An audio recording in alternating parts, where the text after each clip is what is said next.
right, so Coach, how was night racing in Oklahoma?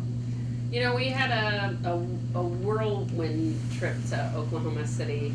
We left on Thursday morning. We got there Thursday evening, went down to the boathouse, rigged our boats. University of Central Oklahoma were amazing hosts. Oklahoma University lent us boats. So we were just getting ready to push off for our practice row on Friday when it was suggested that we race our race that night instead of Saturday since high winds were in the forecast. So, I think the kids handled the change, and so we went out and we raced our big race on Friday night, and then afterwards went and raced 500-meter sprints under the lights, which is pretty remarkable because it's 500 meters. It's lit up just like a football field, and we were able to run some short pieces, a lot of fun, really kind of different and exciting. So I think overall, I think the kids had a great time, great experience. They jokingly said that, how come we can't have practices that are that well illuminated, because we practice at 5 in the morning. So tell me about the next event in Eugene. We head to Covered Bridge Regatta. It's in a small town outside of Eugene called Lowell, and it'll be the first time that we get to see Seattle Pacific and Western Washington, which, much like University of Central Oklahoma, are very big Division II programs. So I think after this weekend, we will have raced everyone in the West region, and we'll have a pretty good matrix of where we stack up against our Division II rivals. We have preliminary races on Saturday morning, and then we have finals Saturday afternoon. We have a 100% chance of rain, one inch of rain on Saturday when we're there.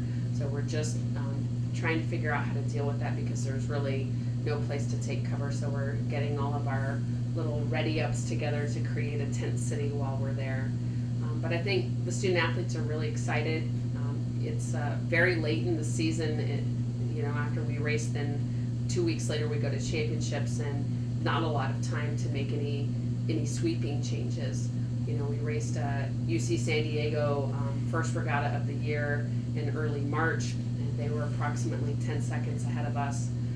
Seattle Pacific just recently raced UCSD at the San Diego Crew Classic, and they were about 5 seconds behind UC San Diego. And we feel like we have created and improved on some general boat speed, but we really won't know until Saturday. So it's an exciting set of races. It's a great venue, 7 lanes across, and heats and finals. So it should be wet, but it should be good. So what teams are you excited to see there? Specifically facing off with Seattle Pacific and Western Washington. So when they do the preliminary heats, they always put like schools in those heats. So this will give us a national ranking. This is our first race for NC2A national ranking.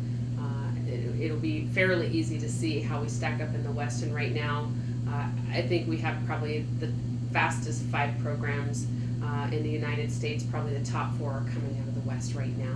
So it's going to be it's going to be tough. We're trying to get our student athletes to stay focused on what's next and how to improve in the next time out. And we go to Covered Bridge, we go to Weir Championships, and then we go to Philadelphia for Dad Vales, which is generally when your dance card gets punched, I guess, so to speak, for nationals. So we have 3 more events in front of us, and I think we've slowly been improving, but we really won't know until we face off with Seattle Pacific and Western Washington. So there was, I heard about there's an injury that happened on Friday then? So we raced our big race against Central Oklahoma and Nova Southeastern, and we took a break, and it wasn't cold, by snow standards or anything, but they came off the water. They were very warm. It was about an hour later that we launched to do the night racing. Night racing is only 500 meters, so there's not a lot of room and area to warm up in, and the student athletes didn't pick up on the cue from UCO. They're upstairs, they're in their erg gym, they're warming up before they go out, and You know, I think our kids just launched their boat, went out, and 500-meter sprint takes about 1:36 seconds, and she pulled a back muscle probably within the 5th stroke, and of course, like anybody, we're gonna stay the course, and so she went out and did it 2 more times. So she's definitely been recovering. She did this last year at the Crew Classic, similar conditions, but she's coming back a lot quicker. And I think that's a testament to probably having a better core this year than she did last year. So she's in the rotation, she's in the lineup, and will be ready to go on Saturday. Thank you, Coach. Thanks, Appreciate it. guys.